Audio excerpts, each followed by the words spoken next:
Okay, a franchise is like McDonald's. There's a lot of them. And when you get companies like McDonald's, they will have a coach, right? So businesses with franchises typically have a coach that'll service a franchise. If they don't, could be a great opportunity for you. So let's say my guy Bradley here has a friend Michael, and Michael runs a small car shop. Speaks to his friend Michael, and there's no business coach. Michael checks on the franchise notice board, who's using a business coach, what business coach, and there's no business coach. There's no business coach for Michael's mechanics. Well, could coach Michael, do a good job with Michael. What about the rest of the franchise? Yeah. So something like McDonald's is so established and big, they already have coaches. But new franchises in their first, second, third year, unlikely to have coaches yet. Yeah. So that's a new big business for you. Now, if you coach Michael on how to do his business, maybe Bradley understands computer systems, so he can actually coach the owner, but he might be able to show him how to do some computer stuff. Hi there, Adrian here, and this is a video from a Zoom session that we do. We do these Zoom sessions every Sunday, and we take questions and answers from the audience, some of our students, some of our members.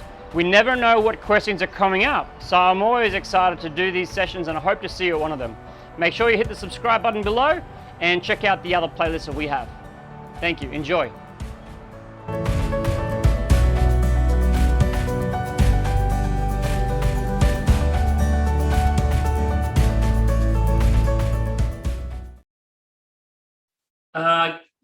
Hello everyone, my name's Adrian. I've been coaching for quite some time, but I actually started about 2 decades ago, and it wasn't coaching. 2 decades ago, 2002, 2003, something was happening in my hometown, something was happening in my country. It was plain to see for those that knew what they were doing. At that time in 2002, I was saving up for my first house. I was actually saving for a car. Instead of saving for a car, once I had a little bit of money, I was like, oh, there's no way I want to lose my money. So I kept my money and I bought a house instead, then a car. It's much easier to buy a house and then a car than a house. Not many people know this, but all my work colleagues were buying cars. All of my work colleagues, like every single one, was buying cars. And there were a lot of us that were like 18, 19, 20, 21, 22, 23.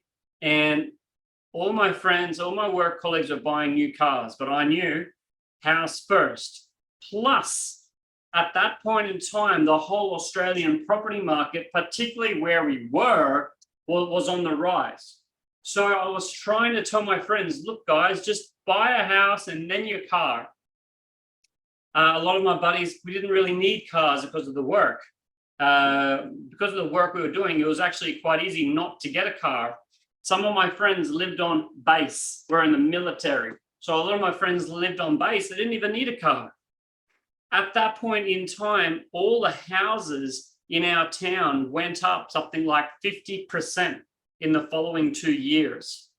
And they went up another 50%. So every house, any house that anyone brought in town, doubled in the following years. So quite simply, you could buy yourself a really cheap unit, and just 1 or 2 years later, you could buy yourself a Porsche 911 cash. But hardly any of my friends did. I tried to encourage them. I tried to tell them. In fact, I told a couple of them. I got promoted into a leadership position, and I told a couple of my guys straight. It was so clear at that time. And it actually hurt me a little bit, because one of my best friends, he gave me his car to use while he was away, and the car engine blew up. And me and him had been looking at houses. And instead of buying a house, because his car blew up, he went and bought himself a nice new car. And 5, 6 years later, he bought a house, but it was way too late. So back then, I was trying to encourage and motivate my friends to buy a house before a car. And that's why I actually started coaching. Some things are really obvious. Have you guys tried to tell someone to like cut back on the sugar? Or you've got a friend that's depressed or maybe suicidal, or a friend that's on the edge of breaking up, or maybe in a violent relationship, and you want to kind of tell them what to do, but it doesn't quite work. Well, that's honestly how I largely got into coaching. I wanted to tell my friends some really obvious stuff, but it wasn't working. So I fell into this NLP and a lot later coaching. It was actually another 8 or so years later before I did my first professional coaching course. How about you guys?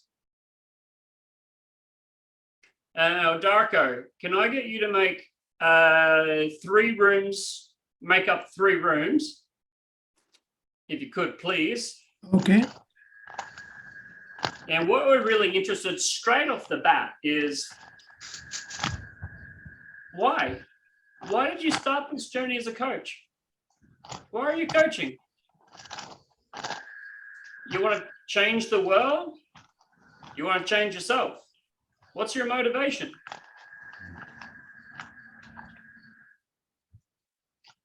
Now, not just yet, but soon we're going to use these breakout groups, and in the breakout groups, we're going to chat a little bit. Is that okay? So we use a breakout rooms. We're going to do a couple of small groups, and we're going to chat and brainstorm. In today's session, we're going to talk about how to really excel as a coach, and we're going to get it out of the little box. We're going to get it out of the little box. But to start, the most important thing is, why are you here anyway? Why are you a coach? Why are you here? Would somebody like to share? Actually, who would like to share first? Jay's ready. Okay, you know, as soon as you picked me. Actually, I'm really here as a coach because, to be honest, it was the self-development and realizing that something about me didn't seem to have much credibility when trying to advise and talk to people. As you said about houses, I find that even nowadays with men's health. So for me, seeing men's health, that I know I could help if they just took a little bit of advice or followed some principles. And I'm finding these days that it's still very difficult to convince people in that genre, but I've improved.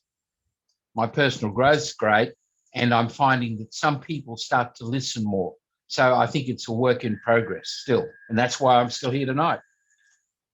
Oh, wonderful. And isn't it funny, you know, you just look after yourself and you grow, and then maybe sometime later people start to ask, or your family asks.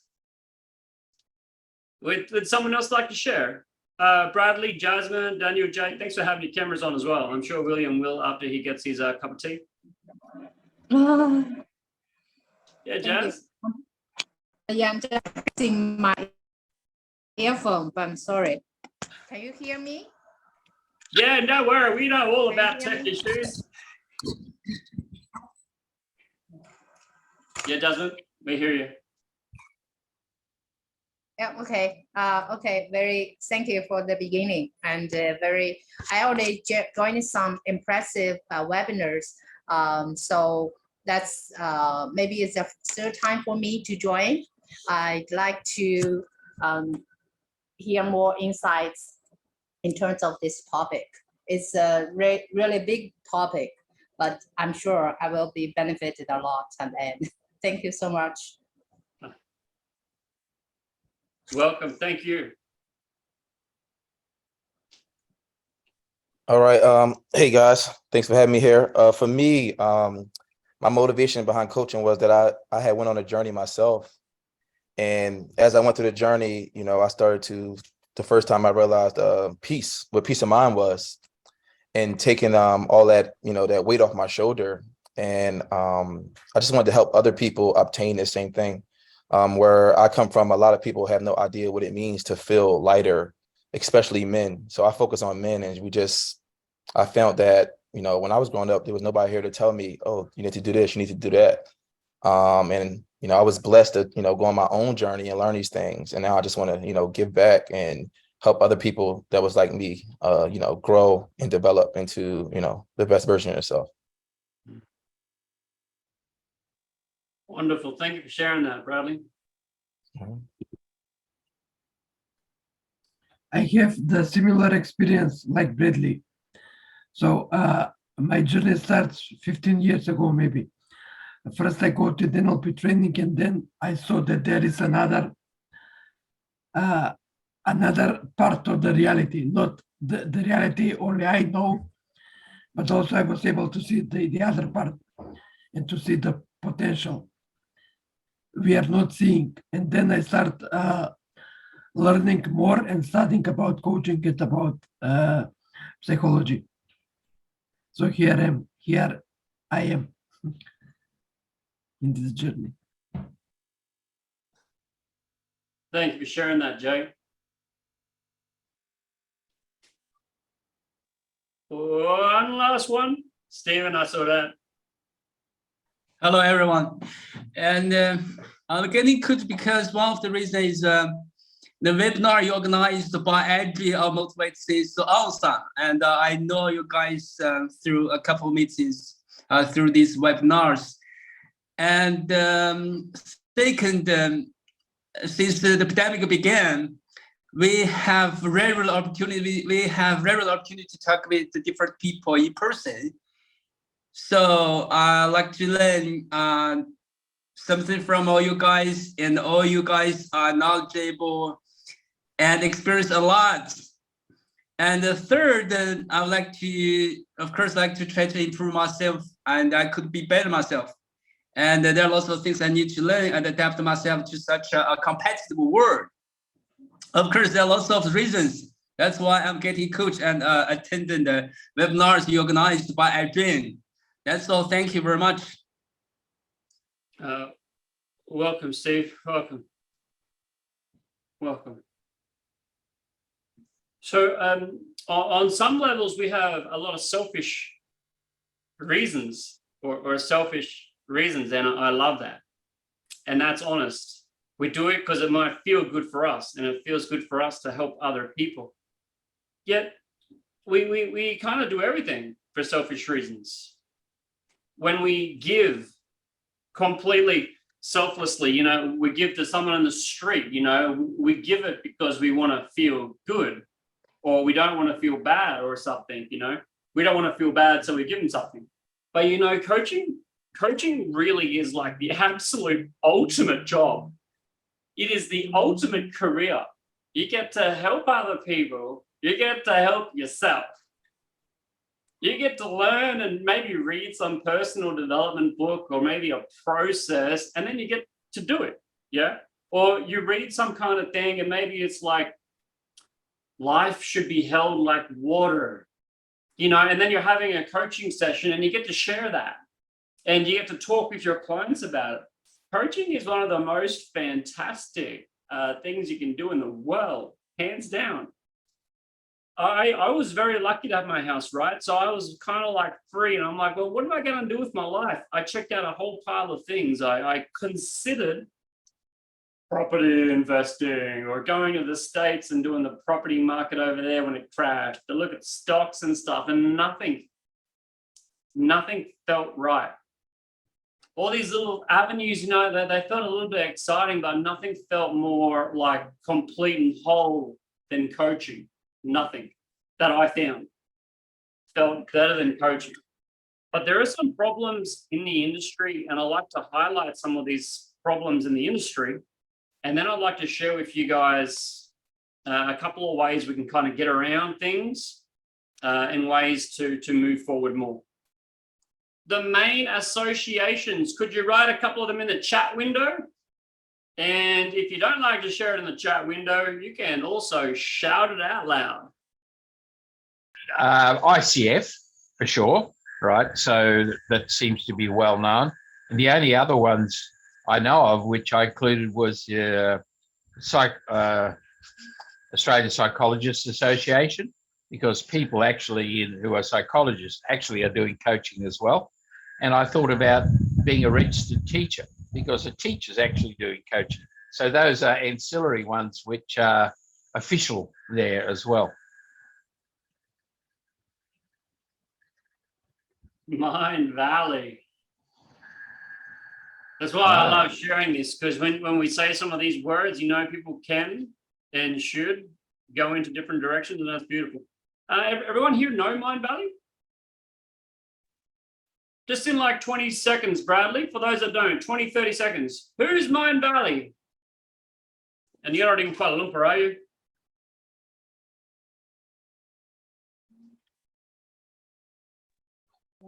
It's a platform for life coaches, basically, to make it as short as possible. And yes, they focus on life coaching, and it's a platform. They hire coaches. You can get a certificate through them, and then you can start coaching on that platform. Ooh, cool. They've grown a lot. So Mind Valley is an authority. It came out in their group. So Bradley and his group, they thought it was an authority, and you know what? They think it is. It probably is. The ICF is probably one of the biggest coaching authorities across the coaching world, International Coaching Federation. They look something like that. But they've recently, they've changed their logo and stuff, so it's all changed. Any other ones come out? Can I come in here? Because I was a little perhaps controversial. Darko thought I was a bit strange, really, because so many of these coaching authorities change over the years, and they come and they go. So the ultimate authority is your own self in reality. You know, like Mind Valley. Well, Mind Valley came to my attention because Paul McKenna, who's a great NLPer, gives a course there. You know, then they become certified, but it costs you an arm and a leg. You know, what can he give that people like Adrian and the rest of you guys can't give? Because you know, you're all human. We're all the same. We all operate the same systems. So yeah, Mind Valley, fine if you like it and want to spend lots of money. ICF, I don't know much about, but Adrian does. So I think you're your own ultimate, let's say, parameter maker. Sorry about that, Darko. Now, if you are going to work in Australia as a psychologist, you'll need to be part of the Psychology Association. And you'll also need to be part of APRA, Australian Health Professional something, which means that you got to do what they say. You got to take jabs whenever they want. If they do booster number 26, you got to take it. And you also get paid from the government. Basically, you work for the government and you work with all the government people. So there are some associations which you need to be a part of for that. And if you're going to be a psychologist, you will need to be part of that psychology thing and you get the government money. If you're going to be a teacher in the teaching system, then you need to have a proper teacher certificate or whatever that will allow you into the school. But you know what? I don't have one of those teacher certificates. And I taught in a school for like 6 months, 10 years ago in Shanghai. It was really cool. Coaching is highly unregulated. The authority is you. The more you carry authority in your body, the more you carry authority in your tone, the better it is for you as a coach. Coaching is highly unregulated.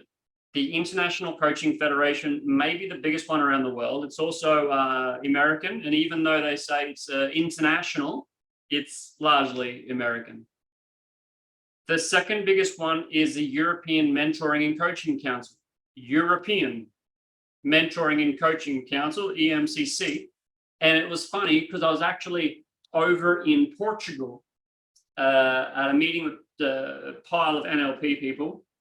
And I have a leadership position with the International Coaching Federation in Australia. And the president of Argentina, his coaching federation was also there. So two ICF leadership position guys in Portugal. And we were asking all these Europeans, who's a member of the EMCC? And no one was. But they're the second biggest. And we also have IAC, International Association of Coaches. And there's also CCE. And then there are a quadrillion other ones. And then you have the other type of authority. And perhaps more types of authority. So as Bradley pointed out, perhaps Mind Valley, yeah, or perhaps for some people, Tony Robbins and Tony Robbins' company, yeah.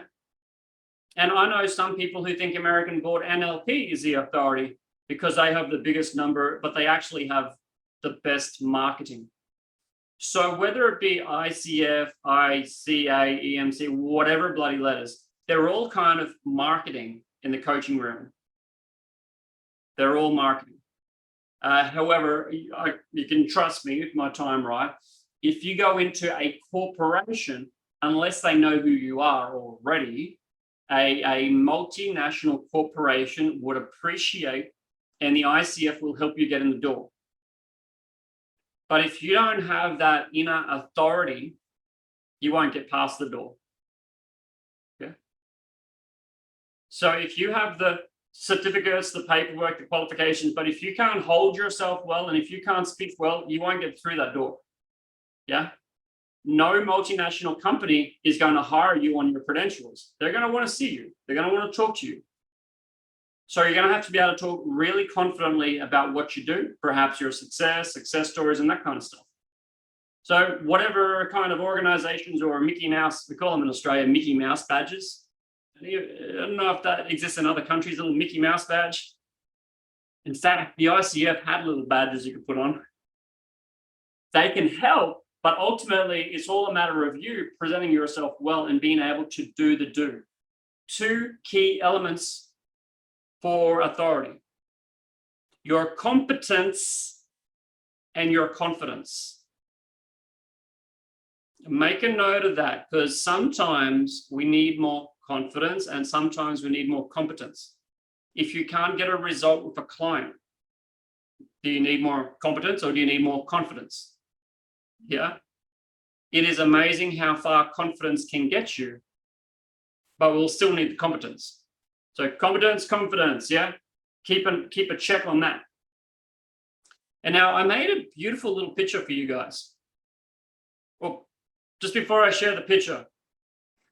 So there are a lot of different authorities, but the ultimate authority, as William pointed out, the ultimate authority is you. Key, you might want to be a part of some of those organizations. It'll help you open the door.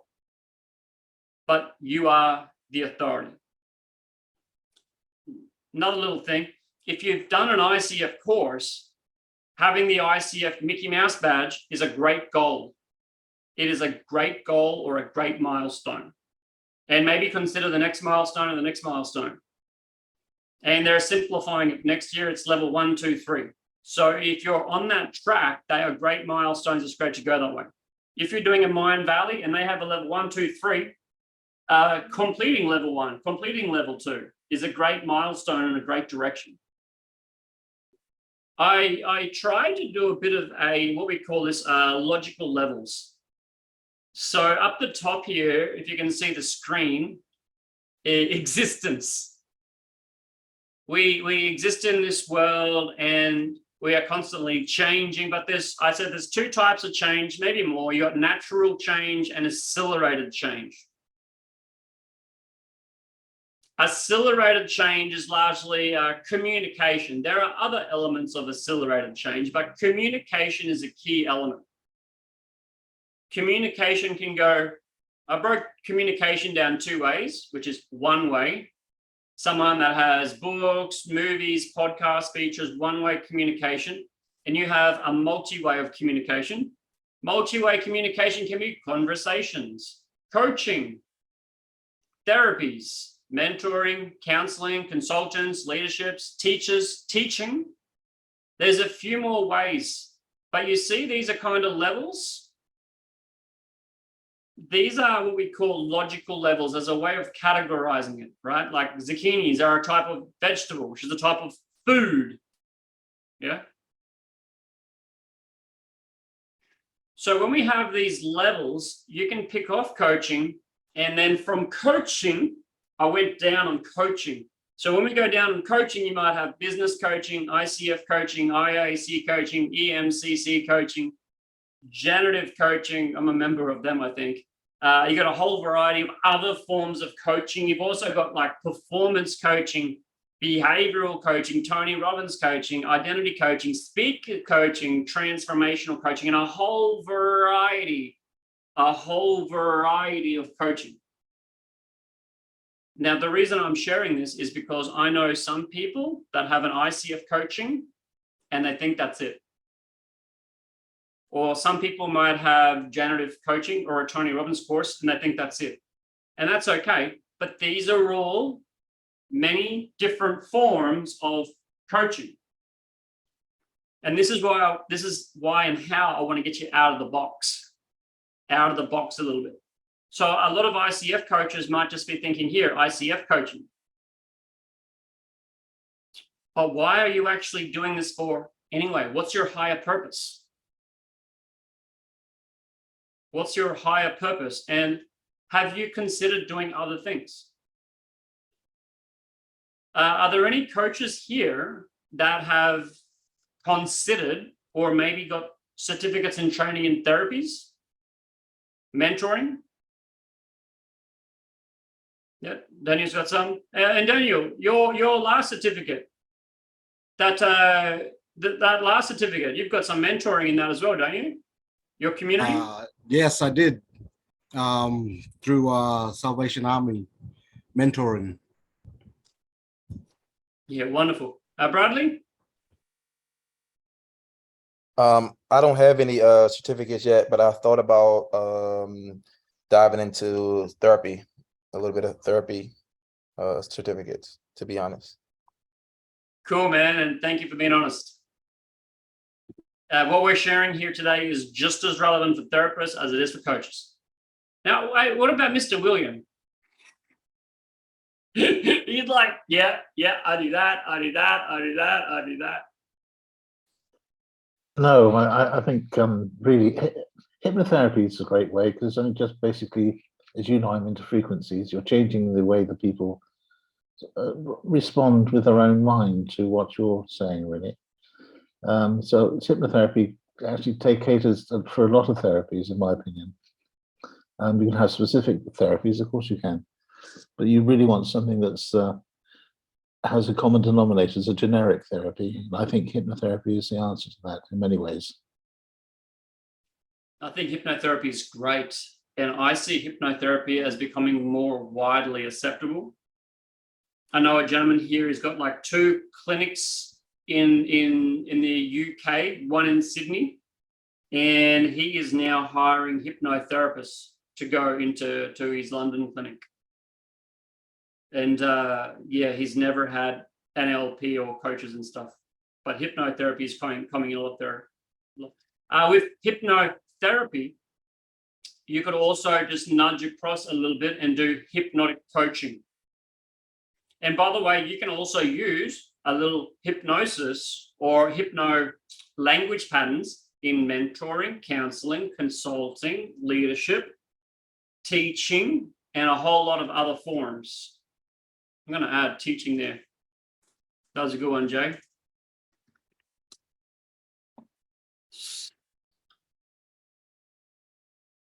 Now, if you're a coach and you're a bit stuck, and this happens a lot, happened for me, I'll put 2 hands up for that. I was struggling a little bit to get coaching clients.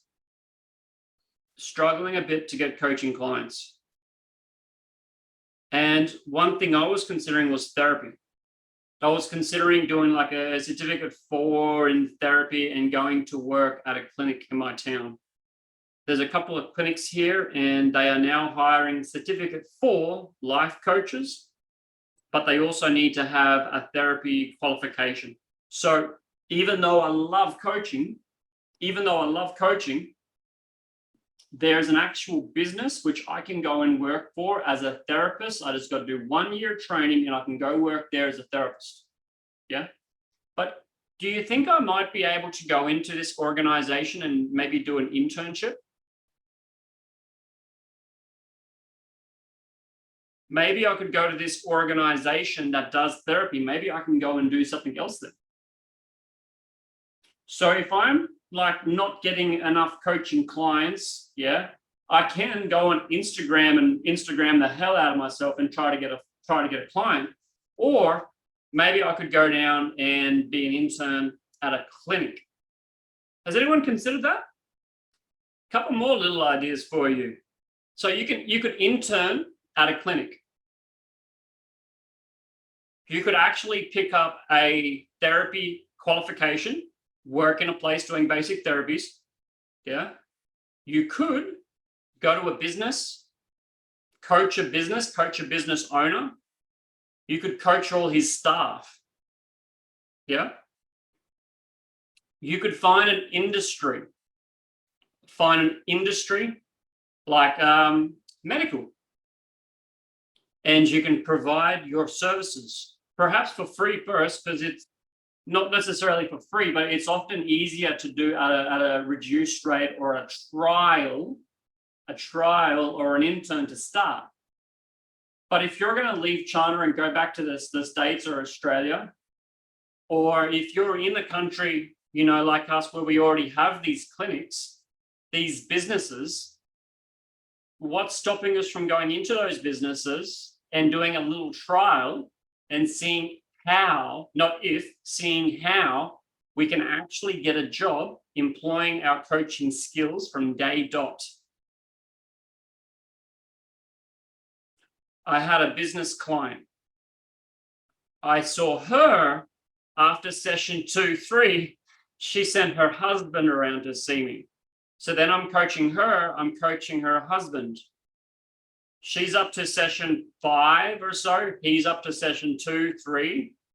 And then I go out to their business and I start coaching their team. Yeah. Every Friday afternoon, all the tradies come in. I'm there a little bit early. I'll see the boss. I get in there a little bit early. I'll see the boss. We'll have a coffee. We'll have a bit of a coffee chat. And then the tradies will come in and I'll walk out. They'll be unloading their car. I'll just walk out. Hey, what's going on, boys? You know, and I have a bit of a chat. And I'll say to one of them, hey, I heard about what you did last week. Good job, mate. Good job. You know, and I'd encourage them and motivate them. And sometimes the tradies would sit down and I'd be like, hey, can we have a chat? Yep. After going to this place for about 2 months, I was doing a little coaching with every single person in their business. Yeah. And every Friday, or sometimes Monday, Tuesday, when I felt like it, I would go out there extra early on a Monday, Tuesday morning.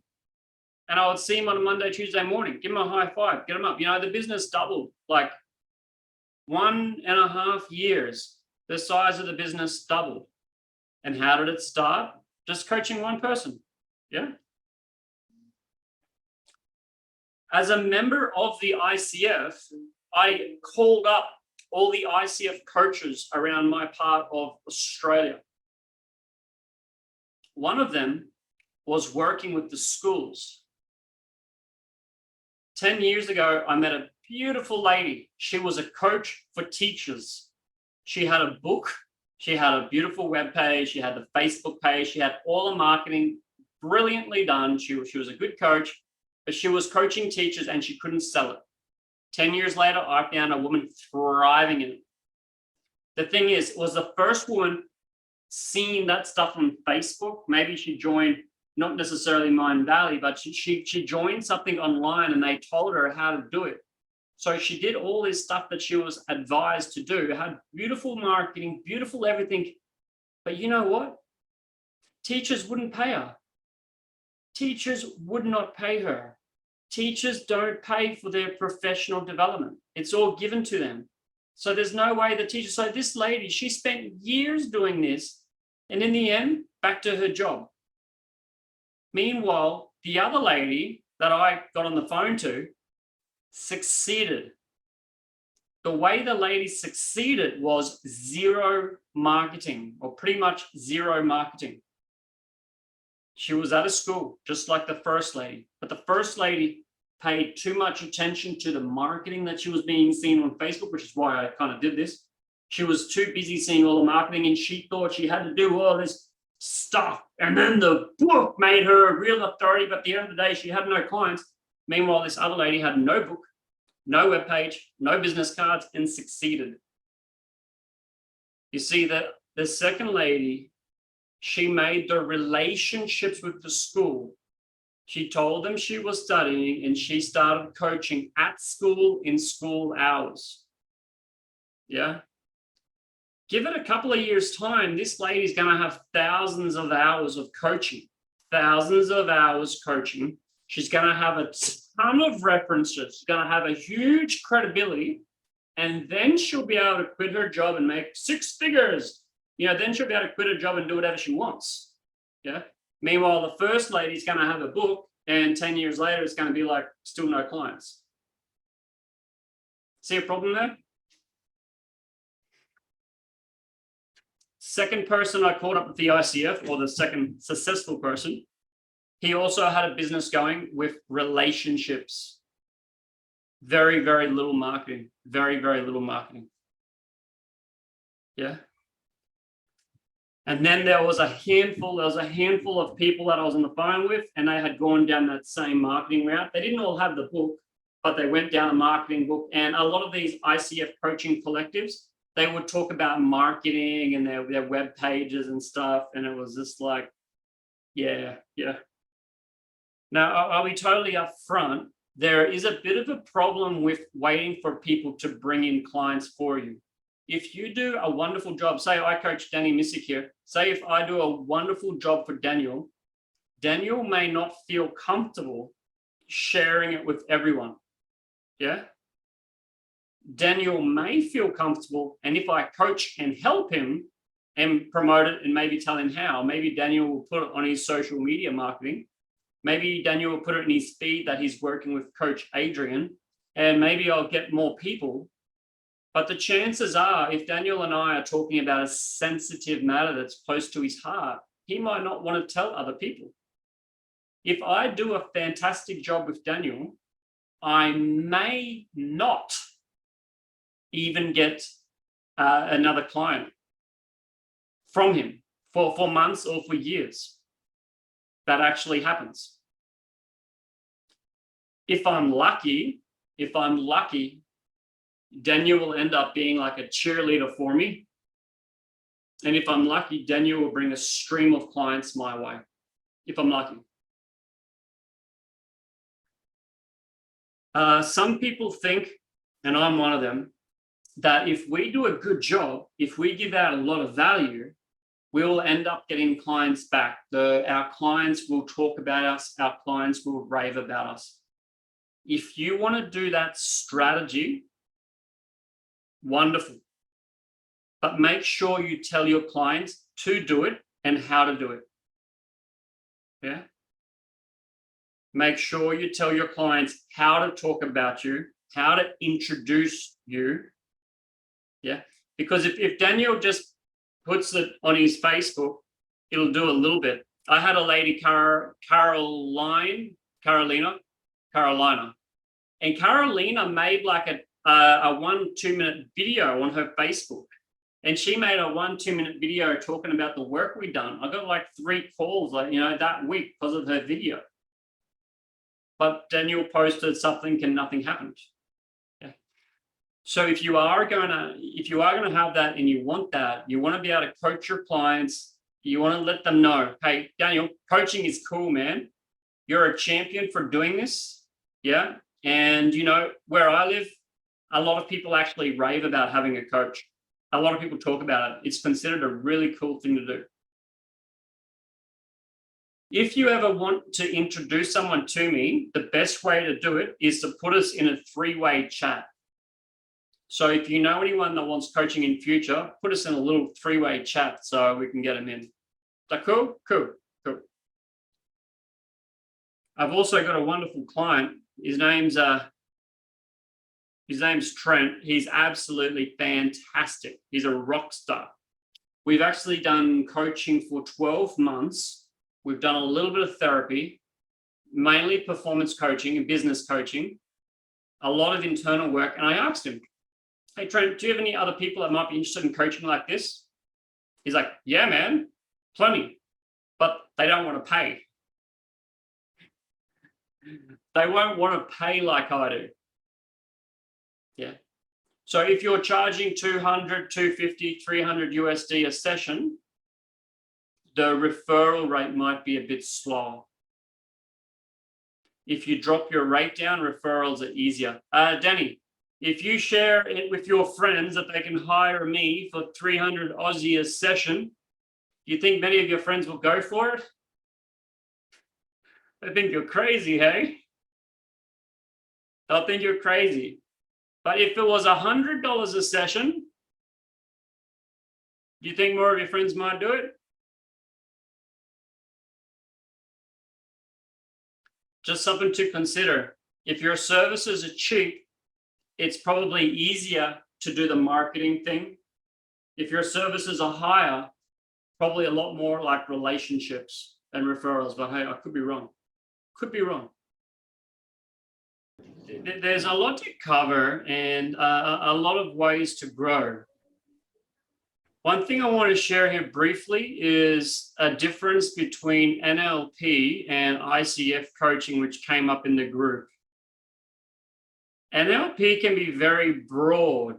It can be applied to coaching. It can be applied to therapy. It can be applied to mentoring. It can be applied to conversations. NLP can be applied to podcasts, writing a book. If you want to write a book, if you want to do a piece of art, you could consider NLP before it. So NLP, where do you think NLP would be up here? Is NLP down here at the bottom? NLP would be up higher, and it's a very deep field in 10 years, and there's still stuff I haven't learned. NLP resides up here somewhere. NLP resides much higher up the top.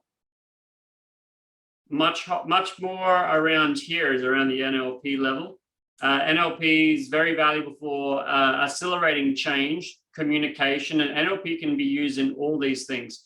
So we've got some psychologists, coaches, therapists, leaders, managers. We got some people doing podcasts, some people doing books, all with NLP. So NLP is on a higher logical level. You can apply it to everything. Some people get stuck in one form of coaching or one form of therapy. If you want to grow your confidence, I'd like to suggest you look up higher at something more like the NLP for improving your confidence than getting a certificate. I've got some ICF coaches who joined to develop themselves, but months and months after the ICF coaching, they still don't have any clients and they still haven't improved their confidence and they still have a lot of issues. So if people are considering the ICF, I'd like to consider NLP first because the NLP can help all the rest. NLP coaches can help do everything. Everything. Where the ICF coaches get stuck in a box. In general. I've got a wonderful ICF coach and they were very, very reluctant to do a little bit of therapy. And they thought, you know, their thinking was very in the box. So we got to get it out of the box. And how do we get it out of the box? Think on a higher logical level. If you were to look up NLP or any ICF coaching, what are a couple of things that would be important to you if you were selecting some kind of course? Obviously, price, time. What else is important if you're looking at a course? For me, it's just making sure the instructor or whoever teaching the course actually do the work and been through the journey. I think a lot of times, you know, you run into people who just, you know, have these certificates and they just reteaching it, but they actually didn't really go in the field. I guess we want to use that word for the sake of argument, but just not really doing the work. So just finding a genuine instructor that actually done the work. That's what's big for me. Thank you for sharing that. That's the answer I was hoping to hear. There's other things as well, but the trainer, has a trainer done the time? Has the trainer or has the trainer just had this life inside the box? Have they been out? Are they the real deal? Are they getting results that you want to achieve in your own life? Are they nice people, or are they there for the money? And trust me, some are there for the money. There is one gentleman who has a massive coaching school, and his position was marketing. He was a marketing head for a coaching school for a long time. Then he started his own. Lots of money, little soul. William. Yeah, I totally agree with Bradley. Really, and effectiveness is really probably the most important thing of any training session with a group of people or even individual. But those trainers or coaches have to be able to understand that different people think differently and learn in different ways. And it's really important for the trainers, coach, or however you want to term them, to be able to recognize those and, let's say, direct their teaching to that person in the way they think correctly. Does that make sense? Where have you gone?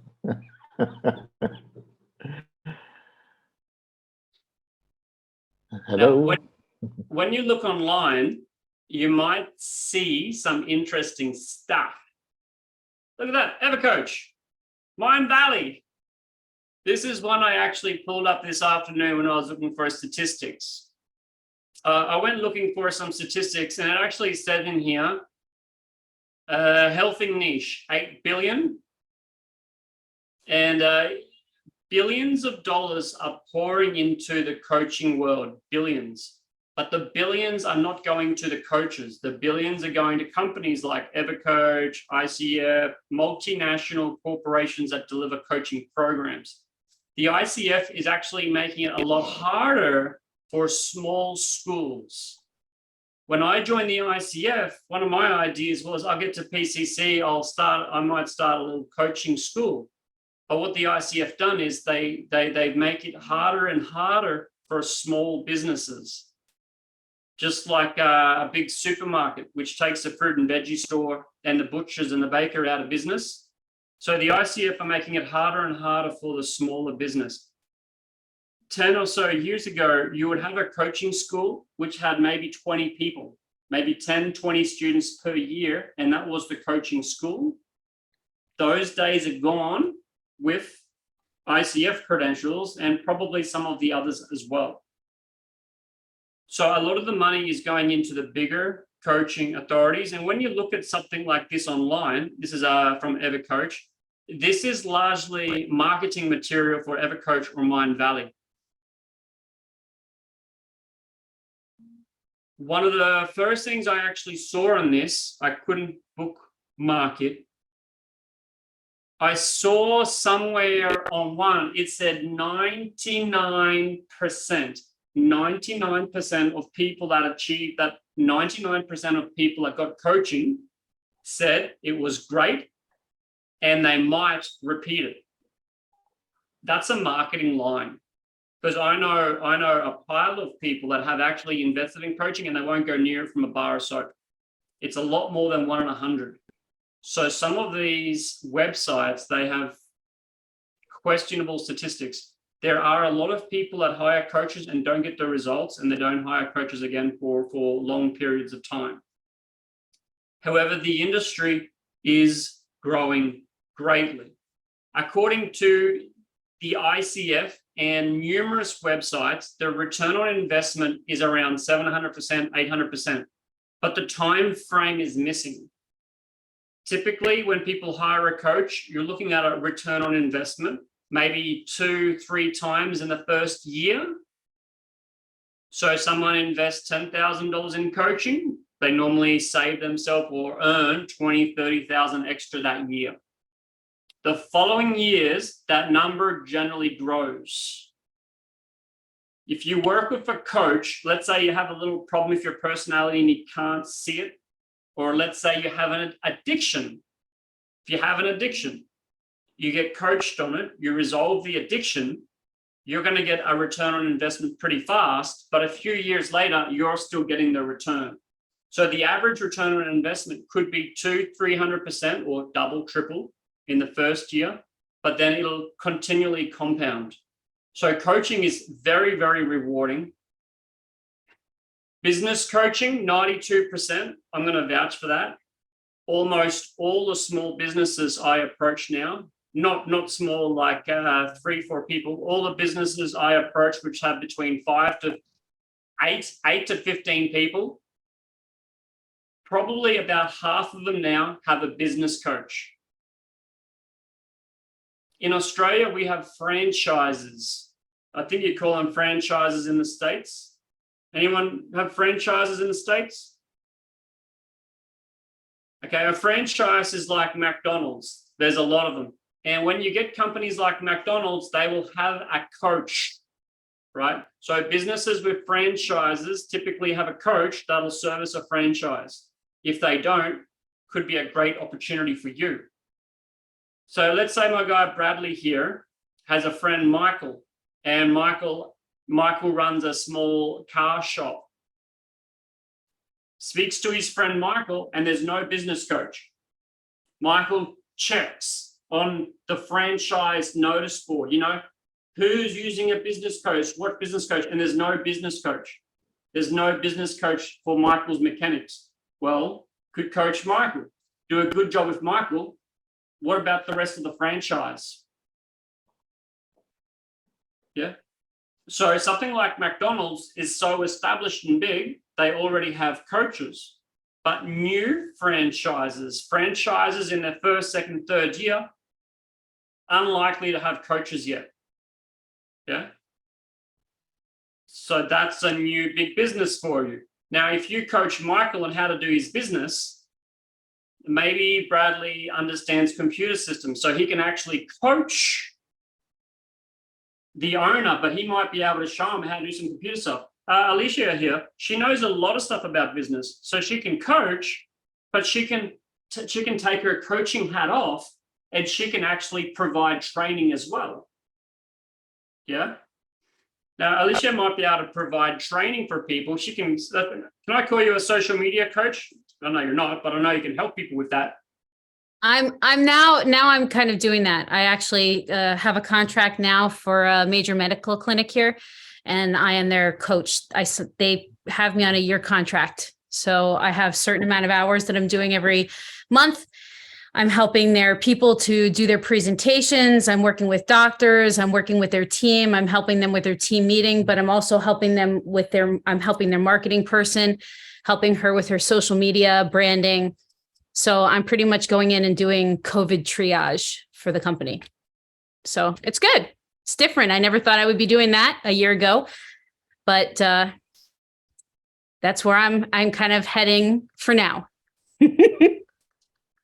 Now, if you don't have that kind of client already, you could potentially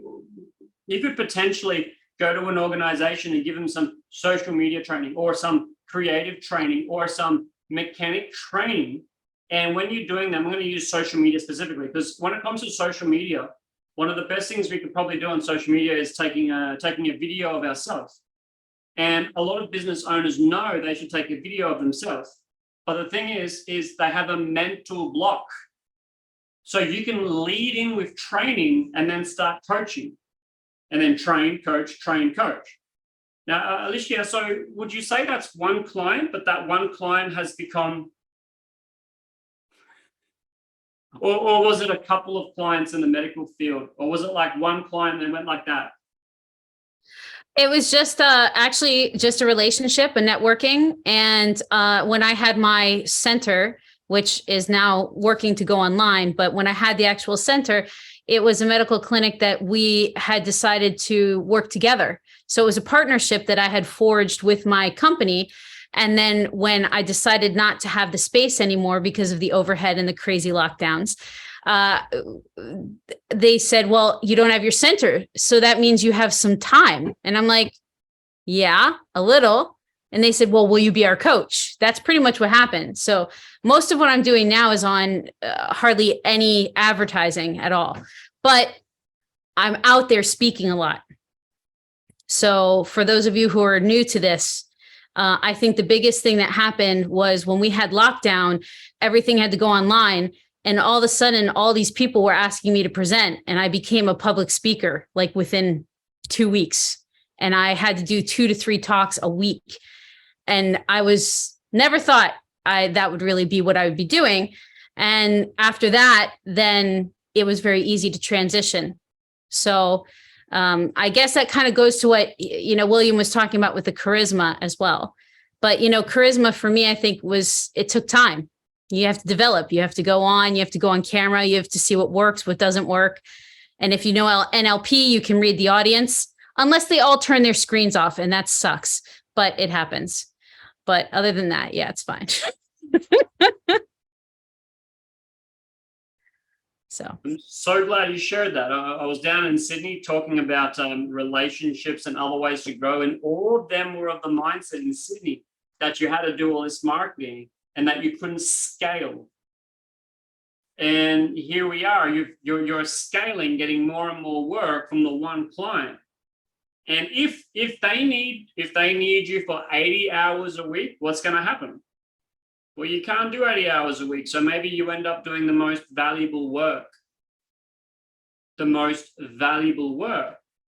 Yeah. And then she keeps going and doing the most valuable work. The hourly rate will end up going up. So it will end up scaling. And the other thing is, because of the work I've done, and it is hard work. You get it. I think a lot of these coaching people, they tell you can have a coaching business. It's easy. You'll make lots of money, and it's BS. It's not true. You have a lot of freaking work that you have to do. Most of it on yourself, but you do have to do a lot of work.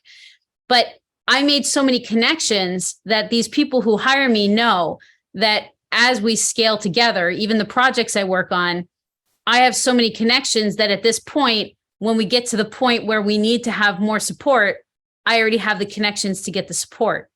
So it's easier for them to partner with me because they can see that there's an easy transition when we get to that point. So putting yourself in that position as early as possible, I think, is also well advised, I would say.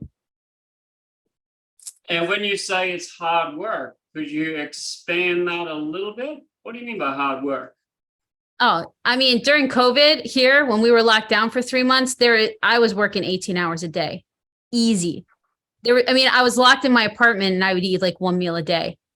I would still find time to work out because I had a new health and nutrition coach and he was kicking my ass. But other than that, I was working all the time.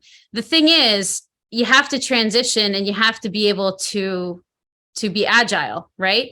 We talk to this and we coach people to do it, but it's very, very difficult these days, especially for those of us who are in Shanghai. I don't know how many people are here, so I don't want to speak too much to it if you aren't here. But if you're in China, then, I had a huge brick and mortar business, big rent, beautiful space. Everything was going well. We opened up, and within 9 months of being open, we could only be open 2 months because of all the restrictions and the COVID.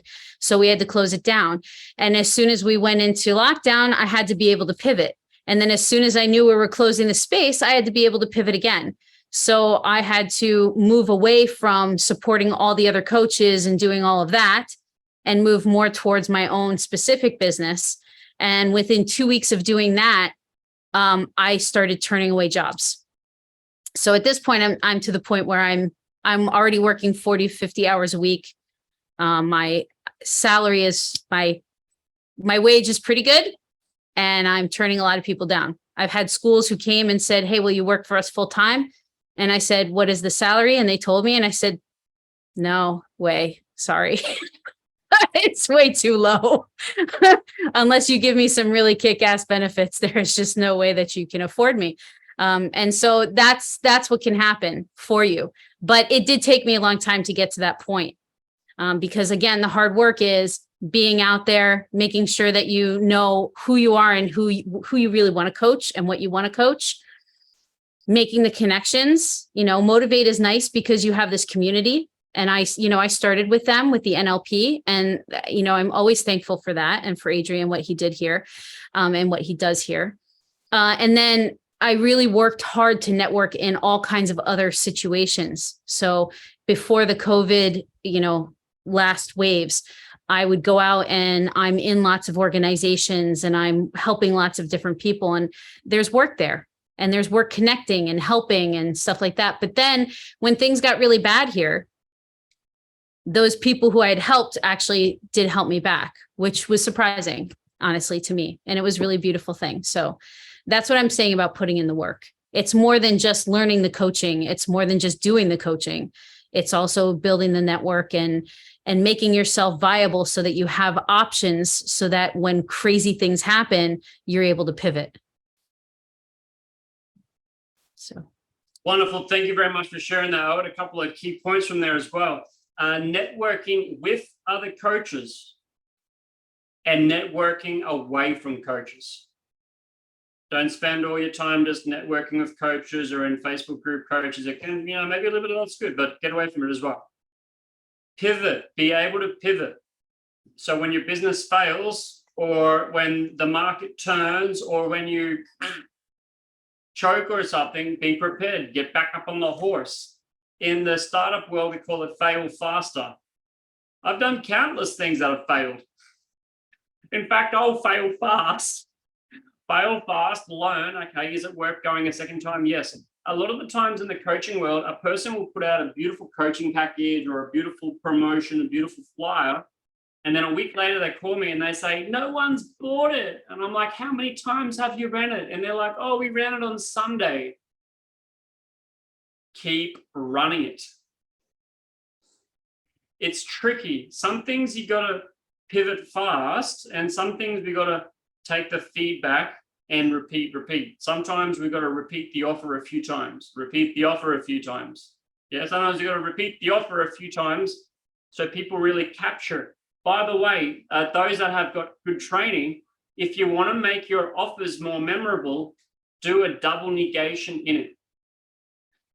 You can't forget. It's harder to forget lines when there are not-nots in it. So if you put a not in your phrase, it'll slow people down. Get coached. Alicia, you were coached. And when times were hard, you were coached. When you didn't want to wake up in the morning, did you get a coach, or did one of your coaching buddies call you and you kept getting coached through that time? I never not want to get out of bed in the morning, though. I'm a positive person, but we did a lot of exchanges. But during the really challenging time in lockdown, I was coaching a lot of coaches, to be honest. So I was a lot of coaches because it was hard here in Shanghai. So that tells you that we were all kind of coaching each other, and that was kind of like the culture as much as we can. Yeah. Keep getting coached. I still get coached every 2 weeks. I get coached, sometimes more. If I struggle with something, I'll just call up Darko, one of my guys, coach me on this. I can do self-coaching. I can write up here and coach myself. But if I keep getting up here and coaching myself, and I'm using the whiteboard, because if you're self-coaching, you should be using a whiteboard or a pad and paper. But I can only self-coach myself so much. If I'm feeling like crap, I'm not going to be able to self-coach. Yeah? So if I'm feeling like crap and I can't, but I've got a coaching session already planned, already scheduled, I'm going to go to it, aren't I? Yeah? So keep getting coached, keep scheduling your coaching sessions. I also appreciate Alicia, and she went hard. Yeah? Now, you don't always have to go hard, but there are times when you just got to put in the hard work, and there's times when you got to ease up and wait. No matter how busy you get, please allow yourself enough time to have space. Boom! You made it here! Good on you. Make sure you click the subscribe button below and check out the playlist at the end. If you'd like to come along to our Sunday sessions where we host a live free Q&A for our students and members, you're welcome. I'll see you there.